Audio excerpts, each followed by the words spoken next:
are watching खबर face to face. दर्शकों, स्वागत है आपका खबर फेस टू फेस में। मैं ज़ीशान आज़मी। आज की ताज़ा खबर देखने से पहले हमारे चैनल को सब्सक्राइब कीजिए और बेल आइकन दबाना ना भूलें ताकि आपको डेली अपडेट तुरंत मिल सके। आइए देखते हैं आज की ताज़ा खबर। संभल में मस्जिद के सर्वे को लेकर हुए विवाद के बाद 24 नवंबर रविवार को जमकर हंगामा हुआ। स्थानीय भीड़ ने पत्थरबाजी शुरू कर दी, जिसके बाद पुलिस ने जवाबी कार्रवाई की। हिंसा की घटना में 5 की मौत की खबर है और बड़ी संख्या में लोग घायल हैं। पूरे इलाके में पुलिस फोर्स तैनात है। इंटरनेट सेवाएं और स्कूलों को बंद कर दिया गया है। वहीं अखिलेश यादव ने योगी सरकार पर आरोप लगाते हुए कहा कि हम लोगों को संभल जाने से रोका गया है। हम लोग तो संभल का हाल जानना चाहते हैं। अब मैं भी संभल जाऊंगा। भाजपा संविधान के उत्सव का ढोंग मना रही है। वहीं नव भारत टाइम्स के मुताबिक संभल हिंसा मामले में सपा सांसद जियाउर रहमान बर्क पर दंगा भड़काने की एफआईआर हुई है। अभी तक 2750 अज्ञात लोगों के कुल 7 एफआईआर दर्ज हुई है। 25 लोगों की गिरफ्तार हुई है। आइए आपको दिखाते हैं वीडियो किसने क्या कहा। हमारे चैनल को सब्सक्राइब कीजिए, शेयर कीजिए। शुक्रिया। जय हिंद, जय महाराष्ट्र। भारतीय जनता पार्टी और उसके नेताओं ने उत्तर प्रदेश को बर्बाद करने का बीड़ा उठा लिया है। यूपी को बर्बाद करना उनका संकल्प हो गया है, उनका लक्ष्य हो गया है। कभी मुजफ्फरनगर के दंगे, कभी अलीगढ़ के दंगे, कभी बहराइच के दंगे और अभी संभल के दंगे। बीजेपी आपको ना तो रोजगार दे सकती है, ना महंगाई से राहत और ना ही आपके बच्चों के लिए स्कूल और अस्पताल बना सकती है। वो सिर्फ दंगे दे सकती है, झगड़े दे सकती है, फसाद दे सकती है। यही काम पूरे देश में कर रहे हैं और यूपी को खास तौर से दंगे फसाद का अड्डा बना दिया है भारतीय जनता पार्टी के लोगों ने। संभल में जो कुछ हुआ ये गहरी साजिश का हिस्सा है। और ऐसा मैं क्यों कह रहा हूं, ध्यान से बातों को सुनिएगा। अचानक 19 तारीख को दिल्ली से 2 वकील जाते हैं संभल में, जिला की अदालत में वहां पर याचिका दाखिल करते हैं। उस याचिका में मिनिस्ट्री ऑफ होम अफेयर्स को पार्टी बनाया जाता है, कल्चरल मिनिस्ट्री को पार्टी बनाया जाता है, एएसआई के 2 अलग अलग विभागों को, अधिकारियों को पार्टी बनाया जाता है, डीएम को पार्टी बनाया जाता है, मस्जिद की कमेटी को पार्टी बनाया जाता है। ध्यान से सुनिएगा, इतने लोगों को पार्टी बनाया जाता है। आप जानते हैं न्याय की एक प्रक्रिया होती है। कोई याचिका दाखिल होती है, किसी के खिलाफ होती है, कोई पार्टी होता है तो उनको एक सामान्य सा नोटिस जाता है कि इस मसले पर आपका क्या कहना है, आपके क्या विचार हैं। बगैर दूसरे पक्ष को सुने हुए, बगैर किसी के वकील को सुने हुए 4 बजे ऑर्डर कर दिया जाता है कि सर्वे किया जाए, उस जामा मस्जिद का सर्वे किया जाए। 4 बजे ऑर्डर होता है। ध्यान से सुनिएगा, 10 से लेके 5 तक कानून के मुताबिक कोई सर्वे हो सकता है, उसके ना पहले ना उसके बाद। डीएम साहब होम मिनिस्ट्री के लिए, कल्चरल मिनिस्ट्री के लिए, एएसआई के लिए एक वकील भी नियुक्त कर देते हैं। जामा मस्जिद की कमेटी को नोटिस भी दे देते हैं। 19 तारीख को 6:30 बजे पहुंच के सर्वे किया जाता है। 2 ढाई घंटे 3 घंटे तक सर्वे होता है। डीएम साहब और प्रशासन के अधिकारी बाहर आते हैं, कहते हैं हमारा काम पूरा हो गया, काम कंप्लीट हो गया। उसके बाद वहां से वो लोग चले जाते हैं। ना कोई दंगा होता है, ना कोई फसाद होता है, ना कोई झगड़ा होता है। भाजपाई बौखला जाते हैं। मोदी जी को लगता है, अमित शाह को लगता है, योगी जी को लगता है, बीजेपी वालों को लगता है अरे हम तो अपने मकसद में कामयाब ही नहीं हुए, दंगा तो हुआ नहीं, फसाद तो हुआ नहीं, यूपी तो बर्बाद हुआ नहीं, कुछ आगजनी तो हुई नहीं, बहराइच में हमने कोशिश की वो फेल हो गए, संभल में भी फेल हो गए। तो इन्होंने एक नया नाटक किया। 19 को सर्वे कहा पूरा हो गया, 24 तारीख को सुबह फिर से 6:30 बजे, 10 से 5 नहीं, 6:30 बजे सुबह नारे लगाते हुए सर्वे कराने के लिए प्रशासन पहुंचता है और उसके बाद वहां माहौल बिगड़ता है जब मस्जिद के हौद से पानी निकाला जाता है। माहौल बिगड़ता है, पुलिस वहां पे लाठियां चलाती है, गोली चलाती है, पथराव भी होता है दोनों तरफ से और 5 लोगों की जान चली जाती है। ये कैसे हुआ? मैं पूछना चाहता हूं, अगर 19 तारीख को सर्वे पूरा हो गया था तो 24 का सर्वे डीएम के आदेश पे कैसे हुआ? जब 19 तारीख के सर्वे के बाद अगली सुनवाई के लिए कोर्ट ने तारीख 29 की दी थी और अगर सर्वे से कोई पक्ष संतुष्ट नहीं था तो उसके बारे में दोबारा सर्वे करने का आदेश भी न्यायालय दे सकता था, तो 24 तारीख को डीएम के आदेश पे दोबारा सर्वे कैसे हुआ? क्या यह डीएम का आदेश था या बीजेपी के नेताओं का आदेश था? ऊपर बैठे हुए आकाओं का आदेश था? दंगा कराने की नीयत से यह आदेश था? फसाद कराने की नीयत से यह आदेश था? मैं यूपी के नौजवानों से कहना चाहता हूं, अपने बेरोजगार भाइयों से कहना चाहता हूं, ये भाजपा तुमको कोई भविष्य नहीं दे सकती। ये तुमको धर्म के नाम पे झगड़े करा सकती है और अपने बेटों को दुबई के शेखों के साथ हजारों करोड़ का धंधा करवाती है। कहां है जैसा का धंधा? दुबई में, कतर में, शेखों के साथ, जिसको गले लगाते हैं मोदी जी। तो मोदी जी अपने भतीजे के लिए कतर में, दुबई में धंधा का, हजारों करोड़ों के धंधे का मार्ग खुलवाते हैं और यूपी को दंगे की आग में झुकवाते हैं। डबल इंजन की सरकार, बहराइच में जो प्रयोग फेल हो गया वो संभल में पूरा करती। जिनसे संभल नहीं संभलता वो देश क्या संभालेंगे? तो इसलिए यूपी के लोगों को जगना होगा। हिंदू, मुसलमान, सिख, ईसाई, एक एक व्यक्ति को अपने प्रदेश को बर्बाद मत होने दीजिए। आइए हम सब मिलके भाईचारे के साथ, एक साथ, एकता के साथ, शांति के साथ सरकार से सवाल पूछें अपने मुद्दों पर, रोजगार पे, स्कूल पे, अस्पताल पे, किसान के सवाल पे, महंगाई के सवाल पे। इस दंगे फसाद से हमको कुछ नहीं मिलने वाला। और मैं फिर दोहरा रहा हूं, ये भारतीय जनता पार्टी के आकाओं और बीजेपी के नेताओं की गहरी साजिश का हिस्सा है संभल का दंगा। ये पूरा प्रकरण है। अब आपको समझ में आ गया होगा कि किस तरीके से ये दोबारा सर्वे करा के दंगा कराया गया, फसाद कराया गया, गुंडागर्दी कराई गई और 5 लोगों को गोलियों से भून दिया गया। इस पूरे मामले में हाई कोर्ट की निगरानी में मामले की जांच होनी चाहिए और जो भी लोग इसके लिए दोषी हैं, चाहे वो जनता का व्यक्ति हो या पुलिस प्रशासन का व्यक्ति हो या बीजेपी के आका हो, उनका चेहरा देश के सामने आना चाहिए और उनके खिलाफ सख्त से सख्त कार्रवाई होनी चाहिए। जय हिंद। सर्वे हुआ, कोई विवाद नहीं हुआ, प्रशासन ने लोगों को विश्वास में लिया, कमेटी को विश्वास में लिया, कोई बवाल नहीं हुआ। लेकिन प्रशासन ये नहीं चाहता था। प्रशासन तो चाहता था कि सर्वे टीम तो चाहती थी कि शांतिपूर्ण तरीके से कैसे हो गया। तो उसके बाद दूसरे दिन जब बिना लोगों को विश्वास में लिए और फिर एक बार की माहौल खराब हुआ, 5 लोग मारे गए हैं। सरकार के किसी भी एक जिम्मेदार बड़े नेता का कोई बयान नहीं, किसी मुख्यमंत्री का, उप मुख्यमंत्री का, किसी का कोई संवेदना के एक शब्द नहीं। आपने लोगों को मार दिया। मारने के बाद अब विपक्ष पे मुकदमा कायम करके लोगों की आवाज दबा दीजिए। ये लोकतंत्र तो नहीं है। और आज चूंकि संसद में आवाज ना उठ सके इसलिए आप संसद को जो है वो एडजर्न कर दीजिए, राज्यसभा एडजर्न कर दीजिए, क्योंकि अडानी के मुद्दे पे बात ना हो सके, संभल के मुद्दे पे बात ना हो सके। तो ये सीधे सीधे लोकतंत्र को कुचलने वाली कार्रवाई। और गंभीर घटना हुई है जिसके बारे में आपको जानकारी होगी। संभल की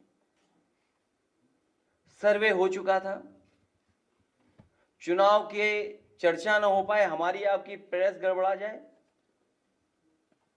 इसलिए जानबूझ करके सुबह सर्वे की टीम भेजी है जिससे माहौल खराब हो जाए, कोई चुनाव पर चर्चा न कर सके। और जो जानकारी मिल रही है उसमें जानकारी है कि कई लोगों को चोट पहुंची है, कई लोग घायल हैं और एक नौजवान नईम उसकी जान चली गई है। आखिरकार जब सर्वे हो चुका था मस्जिद का, तो दोबारा सर्वे क्यों करा ये सरकार, और वो भी सुबह और बिना तैयारी के। कानूनी और कोर्ट के जो प्रोसीजर उसमें मैं नहीं जाना चाहता हूं कि दूसरे पक्ष की सुनवाई ही नहीं है, कोई सुनने वाला नहीं है दूसरे पक्ष को। और ये जानबूझ के इसलिए किया है कि आज किस बात पे चर्चा हो, किस इमोशन पे चर्चा हो, ये जानबूझ करके सरकार ने कराया है। जो घटना हुई है, हमारे सांसद जियाउर रहमान जब संभल में ही नहीं थे और उसके बावजूद भी उन पर एफआईआर दर्ज करना, ऐसा उदाहरण कभी किसी को मिला होगा देखने को, सुनने को? एक पुलिस अफसर ये कह रहा हो कि नेता बनना छोड़ दो, नेताओं का सहारा लेना छोड़ दो, किसके लिए भाषा थी वो? और मैं ये कहना चाहता हूं, हालांकि ये सब जानकारी आपके पास है, दुखद है कि नईम जैसे नौजवान की जान चली गई, बिलाल की जान गई है, रोमान की जान गई है, कैफ, अयान, और इसमें से कुछ कम उम्र के भी हैं। मुझे याद है जब मैं लखनऊ में प्रेस कर रहा था, उस समय जो जानकारी थी और जो जानकारी छिपाई जा रही थी, जब वहां पर लोकल स्तर से जानकारी हासिल हुई, तब मैंने कहा कि नईम की जान गई है और पुलिस की गोली से गई है। आप लोगों पे सब वीडियोस हैं, आप लोगों पे जगह जगह से वीडियोस मिले हैं, कवरेज है पूरा का पूरा कराया गया ये दंगा है। और किसने कराया? सरकार ने कराया, क्योंकि सरकार जो बेईमानी कर रही थी, सरकार जिसने वोट लूटा, सरकार ने जिसने मशीन पर ईवीएम की बटन बार बार पुलिस से दबाई, प्राइवेट ड्रेस में पुलिस लगाई, उस चुनाव में इनकी धांधली, इनकी चोरी न पकड़ी है, इसलिए जानबूझ करके संभल में घटना कराई है। और मैं पढ़ना चाहता हूं, संभल की शाही जामा मस्जिद के खिलाफ 19/11/2024 को सिविल जज चंदौसी संभल में एक याचिका डाली गई। कोर्ट ने दूसरे पक्ष की सुने बगैर उसी दिन 19/11/2024 को सर्वे के आदेश दे दिए। ताज्जुब तो इस बात का है कि ऑर्डर मिलने के बाद ही संभल के जिलाधिकारी, संभल के पुलिस अधीक्षक आदेश को पढ़े बगैर 2 घंटे बाद ही सर्वे के लिए पुलिस बल के साथ शाही जामा मस्जिद पहुंच गए। जामा मस्जिद की कमेटी, जनप्रतिनिधि, उलेमा इकराम, सभी अधिवक्ताओं ने सहयोग दिया। जिस समय पहली बार सर्वे हुआ है और कोर्ट के आदेश के बाद पूरा का पूरा सहयोग, जो भी वहां जिम्मेदार लोग थे, जो भी जिम्मेदार वहां पर मौके पे थे, सबने सहयोग किया। जिलाधिकारी संभल और पुलिस अधीक्षक संभल ने 2.5 घंटे सर्वे के बाद कहा, अब सर्वे पूरा हो चुका है और अब रिपोर्ट कोर्ट को भेज दी जाएगी। दिनांक 22/11/2024 फ्राइडे को जुमे की नमाज के लिए लोग नमाज अदा करने के लिए जामा मस्जिद पहुंचे, लेकिन पुलिस प्रशासन ने बैरिकेडिंग लगा दी ताकि लोग नमाज न पढ़ सकें। उसके बाद भी लोगों ने संयम बरता, नमाज अदा की और किसी प्रकार का विरोध प्रदर्शन नहीं हुआ, किसी तरह की विरोध नहीं हुआ। 29 तारीख को कोर्ट की अगली तारीख तय थी। शाही जामा मस्जिद की कमेटी और मुस्लिम समाज के सभी लोग कोर्ट के केस की पैरवी के लिए तैयारी कर रहे थे, परंतु दिनांक 23 तारीख को रात पुलिस प्रशासन द्वारा कहा गया कि 24 तारीख को यानी अगले दिन सुबह को दोबारा सर्वे किया जाएगा। आखिरकार पहले एक बार सर्वे हो गया, ये आदेश पुलिस प्रशासन को किसने दिया कि दोबारा सर्वे आपका होगा, जब पहले सर्वे में सब लोगों ने सहयोग मदद की, पूरा सर्वे हुआ, किसी को आपत्ति नहीं थी सर्वे पर, लेकिन जानबूझ करके आगे शाही जामा मस्जिद की कमेटी और अधिवक्ता ने कहा कि एक सर्वे तो मुकम्मल हो चुका है, अब दूसरे सर्वे की क्या आवश्यकता है। कोर्ट के आदेश का हमने पालन कर दिया, अगर दूसरा सर्वे करना है तो दोबारा आदेश करवाएं, कोर्ट के आदेश के बाद हम दोबारा सर्वे करा देंगे। लेकिन जिलाधिकारी संभल और पुलिस अधीक्षक संभल ने कोई सुनवाई नहीं की और तानाशाही दिखाते हुए और सुबह के वक्त से पहले शाही जामा मस्जिद आ गए। शाही जामा मस्जिद कमेटी और मुस्लिम समाज के लोगों ने फिर भी धैर्य रखा और दोबारा सर्वे के लिए अंदर ले गए। सर्वे के दौरान करीब 1.5 घंटा बाद जब जनता को सूचना मिली तो वो इकट्ठा होना शुरू हो गए। लोगों ने सर्वे का कारण जानना चाहा तो सर्कल ऑफिसर ने उनके साथ गाली गलौज की और लाठीचार्ज करवा दिया, बुरी तरह से जख्मी कर दिया।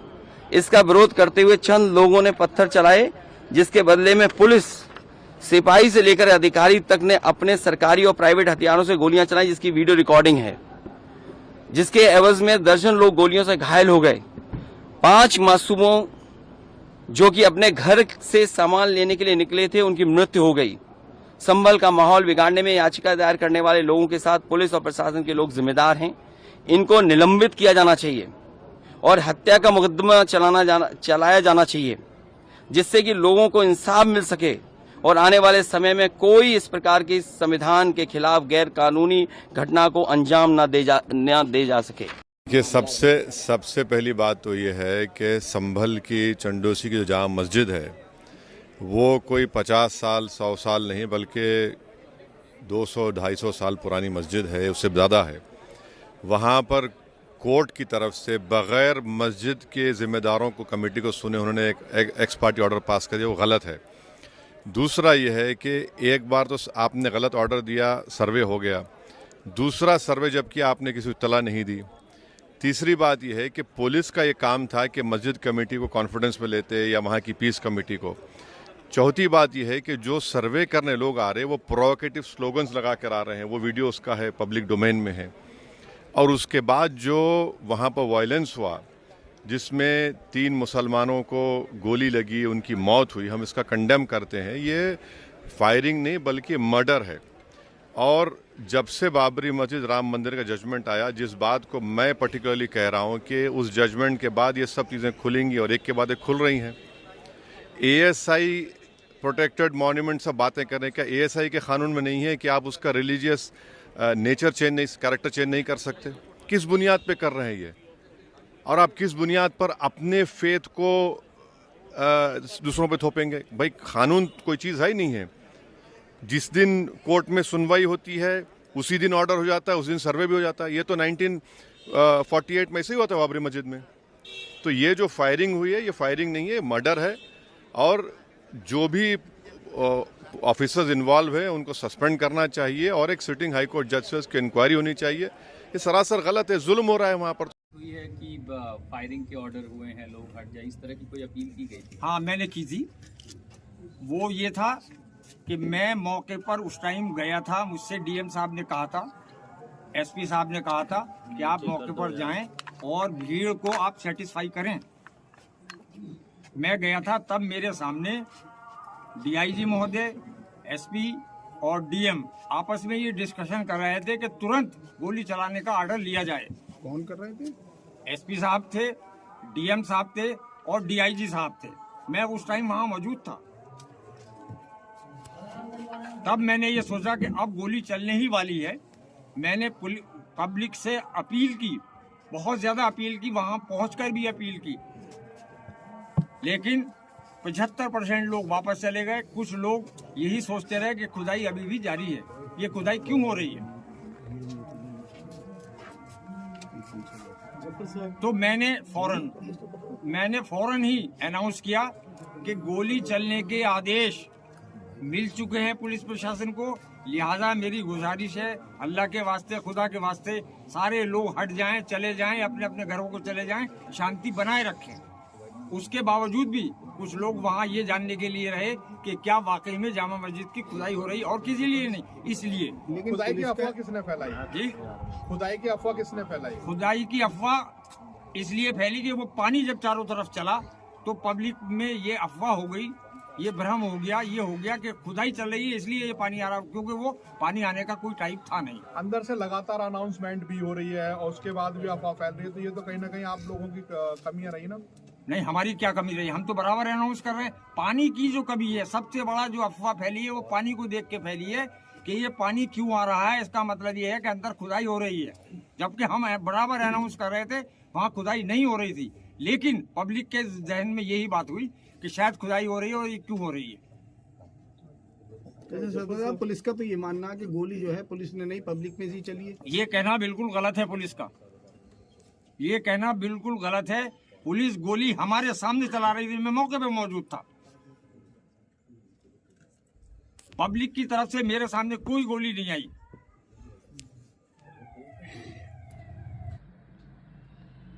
The Sambhal incidents are clearly part of the conspiracy of the UP government. That is its politics, divide and rule, and target the minority community. But what was the Supreme Court doing when it gave its judgment that you can have surveys of all disputed places where there's a dispute that the mosque was a mandir? And this makes a mockery of the 1991 Places of Religious Worship Protection Act. Therefore, the Supreme Court must intervene and relook and reconsider its judgment. Otherwise, you imagine a situation where all across the country, you are going to have motivated, politically motivated, communally motivated leaders going to the courts, getting orders for so-called surveys, and using that as an instrument to target masjids across India and lead to communal violence, as we have seen in Sambhal under the patronage of BJP governments.